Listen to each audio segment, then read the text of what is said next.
Hello everyone, welcome back to our channel B R learner. हमारा chapter चल रहा था बीकॉम फर्स्ट सेमेस्टर का मोटिवेशन का, जिसमें हमने मोटिवेशन के बारे में और मोटिवेशन की एक थ्योरी को कंप्लीट कर चुके हैं। आज की हमारी नेक्स्ट टॉपिक है मोटिवेशन की second theory, Herzberg to factor theory. Herzberg ने एक थ्योरी दी थी जो कि टू फैक्टर थ्योरी है। Herzberg extended the work of Maslow and developed a specific content theory of work motivation. Herzberg ने क्या किया था, मैस्लो ने जो थ्योरी बनाई थी उसकी थ्योरी को एक्सटेंड किया, विस्तार किया और एक specific content theory of work motivation बनाई। उनकी अपनी एक थ्योरी बनाई जिसका नाम है two factor theory. He concluded that job satisfiers, उन्होंने बताया कि जो जॉब से संतुष्टि रखने वाले थे रिलेटेड टू जॉब कंटेंट, वो जॉब्स की जो प्रकृति है उससे संबंधित था, जैसे कि नेचर ऑफ जॉब कॉन्टेक्स्ट, नौकरी की प्रकृति, कंडीशन और environment of the job, job का वातावरण। What is Herzberg to factor theory. अब हम यहाँ जानेंगे जो हर्जबर्ग की टू फैक्टर थ्योरी है वो क्या है। Herzberg's two factor theory is a motivation theory, एक मोटिवेशन थ्योरी है that suggest that satisfaction and dissatisfaction, संतुष्टिकरण और असंतुष्टिकरण एट वर्क, कभी भी अपने काम पर जो हम कभी संतुष्ट होते हैं और असंतुष्ट होते हैं अपने काम पर, are influenced by two sets of factor, वो किससे प्रभावित होते हैं, दो सेट से, हाइजीन फैक्टर्स एंड मोटिवेटर्स। पहला है hygiene factor, second is motivators. This theory suggest that there are two types of factors that influence job satisfaction, motivators and hygiene factors. ये थ्योरी हमें क्या बताती है कि जो हमें जॉब से संतुष्टि होती है वो हमें प्रभाव डालती है दो तरीके से हम पर। एक तरीका है उसका मोटिवेटर, सेकेंड है हाइजीन फैक्टर। अब जो टू टाइप्स के फैक्टर्स हैं अब उनका एक्सप्लेनेशन देख लेते हैं। फर्स्ट है motivators. Motivators are the factors that lead to job satisfaction and motivation. Motivators कौन से फैक्टर हैं जिससे कि हमें जॉब को संतुष्टिकरण मिलता है और हमें प्रेरणा मिलती है। दीज फैक्टर्स आर डायरेक्टली, ये एक तरीके सीधे तरीके से related to the job itself, हमारी जॉब से ही रिलेट करते हैं। एंड इंक्लूड थिंग्स, और कौन कौन सी चीज़ें हमारे इसके अंदर हैं, such as challenging work, recognition जो हमारी पहचान, रिस्पॉन्सिबिलिटी दायित्व, and opportunities for growth and development. Motivators में कौन कौन इंक्लूड हो गए, challenging work, recognition, responsibility, opportunities for growth and development.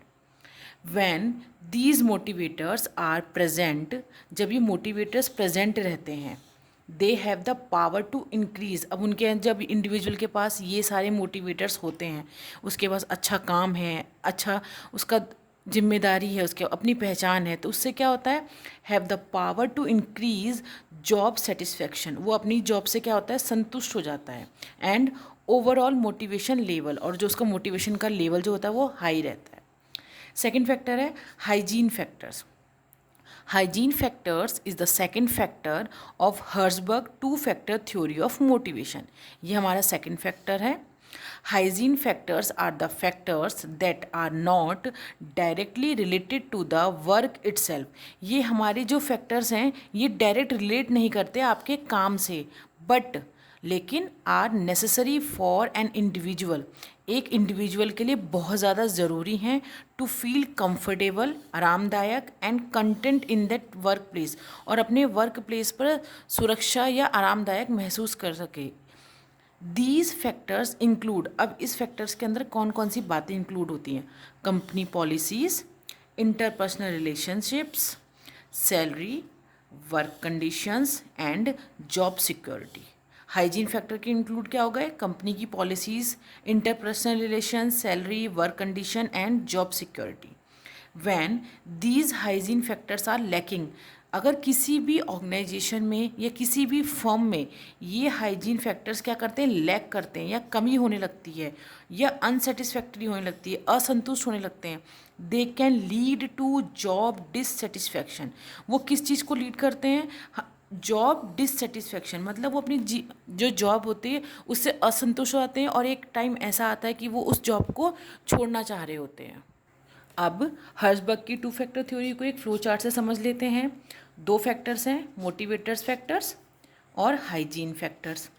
Motivation factors में कौन से फैक्टर्स इंक्लूड हैं? Factors that motivate people to work harder, ऐसे फैक्टर्स जो पीपल को मोटिवेट करते हैं ज़्यादा और अच्छे से काम करने के लिए। हाइजीन फैक्टर्स क्या हैं? इसेंशियल फैक्टर्स हैं, हमारे बहुत ज़रूरी नेसेसरी हैं। डी मोटिवेट पीपल, ये पीपल को डीमोटिवेट करते हैं। वैन, कब? जब ये नॉट प्रेजेंट, जब ये वहाँ पर नहीं होते हैं। और इन मोटिवेशन फैक्टर्स और हाइजीन फैक्टर्स से मिलकर हमें क्या मिलता है? हमारा रिजल्ट। अब नेक्स्ट है मोटिवेशन का एक सब टॉपिक है स्पेशल मोटिवेशन टेक्निक्स। अब इसमें हम मोटिवेशन की टेक्निक्स के बारे में बात करेंगे कि मोटिवेशन किस किस तरीके से दिया जा सकता है अपने एम्प्लॉयज़ को। मोटिवेटेड टेक्निक्स आर इंटरनल और एक्सटर्नल इन्फ्लुएंसेस। इंटरनल भी हो सकती हैं, एक्सटर्नल भी हो सकती हैं। डेट कंट्रीब्यूट टू प्रोडक्टिविटी, जो उत्पादकता, satisfaction at the work, work पर संतुष्टिकरण, and meaningful contribution to project, project का कंट्रीब्यूशन जो हो प्रोजेक्ट में मीनिंगफुल और अच्छा हो, वो टेक्निक्स हम सारी कहाँ यूज मोटिवेशन के इंक्लूड में आती हैं। When employees need to feel excited, जब एम्प्लॉयज़ को ज़रूरत होती है, जब फील एक्साइटेड फील होता है, उत्सुक हो जाता है, टू वर्क हार्डर और बिलीव इन देयर वैल्यू, और जब वो अपने आप पे बिलीव करने पड़ता है कि हाँ मैं अच्छा काम कर सकता हूँ to the company, manager can use motivational tool, जो मैनेजर फिर क्या करने लगते हैं, जो ये मोटिवेशनल टूल्स जो होते हैं, जो उनकी टेक्निक्स होती हैं, उनका यूज़ कर सकते हैं टू हेल्प एनकरेज, अपने एम्प्लॉयज़ को एनकरेज एंड इंस्पायर, अपनी टीम को एनकरेज करने के लिए और इंस्पायर्स करने के लिए। सम टेक्निक्स आर, अब कुछ टेक्निक्स के बारे में जान लेते हैं। फर्स्ट है offer personal enrichment programmes. Enrichment programme कौन से? कि आप किसी का वर्कशॉप हो रही है, सेमिनार्स हो रहे हैं, कहीं मीटिंग्स हो रही हैं, वहाँ पर अपने एम्प्लॉयज़ को भेजना। Creating personal enrichment programmes means that offer classes, कोई भी क्लास, सेंड एम्प्लॉयज़, और अपने एम्प्लॉयज़ को भेजना वर्कशॉप्स पे या सेमिनार्स में। इससे क्या होगा? Where they can improve their skills, उनकी स्किल्स जो क्या होगी? इम्प्रूव होगी, और वो वर्क हार्ड करेंगे और अपने गोल्स को अचीव करने में ज़्यादा से ज़्यादा मेहनत करके जल्दी अचीव करेंगे। सेकंड है सेलिब्रेट अचीवमेंट्स, चाहे अचीवमेंट छोटी हो या बड़ी हो, उसको सेलिब्रेट करना। If a project has a long term goal, अगर आपका कोई प्रोजेक्ट है जिसका गोल क्या है? बहुत लॉन्ग टर्म में, बहुत लंबे समय के बाद वो अचीव होगा, या उसकी प्रोसेस जो है बहुत लंबी है। सेलिब्रेटिंग स्मॉलर माइलस्टोन, आपको क्या करना है? छोटे छोटे जो इसमें एक पड़ाव आते हैं जो पार हो चुके हैं, उनको क्या करना है? सेलिब्रेट करना है। Along the course of the project, अपने प्रोजेक्ट के कोर्स के साथ। Can help everyone on the team, आपकी टीम को हेल्प करेगा टू स्टे कनेक्टेड, कनेक्ट रहने के लिए, टू द वर्क, वर्क के साथ, and focused on the larger goal, फिर वो नेक्स्ट वाला जो लास्ट गोल है उस गोल की तरफ उसका निशाना रहेगा कि मुझे वो नेक्स्ट वो गोल अचीव करना है।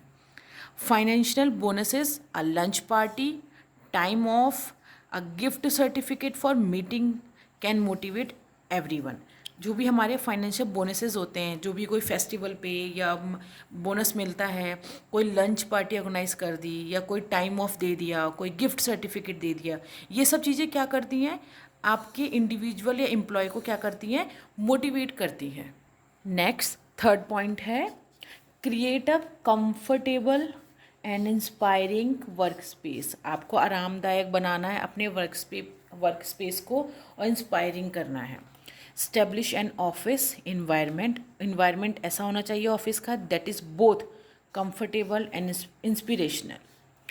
ऐड, जिसमें हम क्या कर सकते हैं? Add colour to the walls, walls पर कलर कर सकते हैं।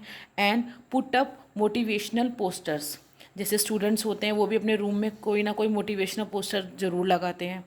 फोर्थ है encourage mindfulness, encourage employees to destress, अपने एम्प्लॉयज़ को एनकरेज करना है कि डी स्ट्रेस मतलब स्ट्रेस को थोड़ा कम कीजिए। एंड टेक ब्रेक्स, ब्रेक्स लीजिए ड्यूरिंग द वर्क डे, अपने काम का जो दिन चल रहा है उसमें थोड़ा सा एक ब्रेक लीजिए। Sometimes just talking a few moments of quite, थोड़ा समय जब हम किसी से बात करते हैं, थोड़ी बात, कैन प्रोवाइड द मोटिवेशन, उससे भी क्या होता है, हमें मोटिवेट हो जाते हैं। They need to meet tight, एक अच्छा सा गोल अचीव करने के लिए। Last one is communicate. Communication is always important. Communication तो हर स्टेट पे हर जगह इम्पॉर्टेंट होता है, but it becomes more important, ये उस जगह ज़्यादा महत्वपूर्ण हो जाता है फॉर मोटिवेटिंग एम्प्लॉयज़, उस टाइम पर एम्प्लॉयज़ को मोटिवेट करने के लिए इन रिमोट वर्क इन्वायरमेंट, जहाँ पे रिमोट की तरह काम किया जा रहा है, जहाँ बहुत दूर रहते हैं, दूर है, तो उन वहाँ पर कम्युनिकेशन बहुत इंपॉर्टेंट वर्क प्ले करता है। Respectful communicate can promote trust, अगर आप किसी से बिल्कुल विनम्रतापूर्वक बात करते हैं तो वो एक ट्रस्ट बिल्ड करता है एंड प्रोवाइड क्लैरिटी, एक क्लैरिटी देता है अपने एम्प्लॉयज़ को बिटवीन एम्प्लॉयज़ एंड लीडरशिप। आपका जो लीडर आपको लीड कर रहा है और जो एम्प्लॉयज़ होते हैं उन दोनों के बीच में क्या होता है, एक ट्रस्ट बिल्ड होता है और एक क्लैरिटी बैठ जाती है। तो आई होप आपको ये वीडियो अच्छा लगा हो। ये था आज का वीडियो। हैंड रिटन नोट्स के लिए इसका लिंक टेलीग्राम चैनल का मैंने डिस्क्रिप्शन बॉक्स में डाल रखा है, आप जाके चैनल पे विजिट कीजिए, चैनल को सब्सक्राइब कीजिए, अगर अच्छा लगा तो लाइक शेयर एंड सब्सक्राइब कीजिएगा। Thank you.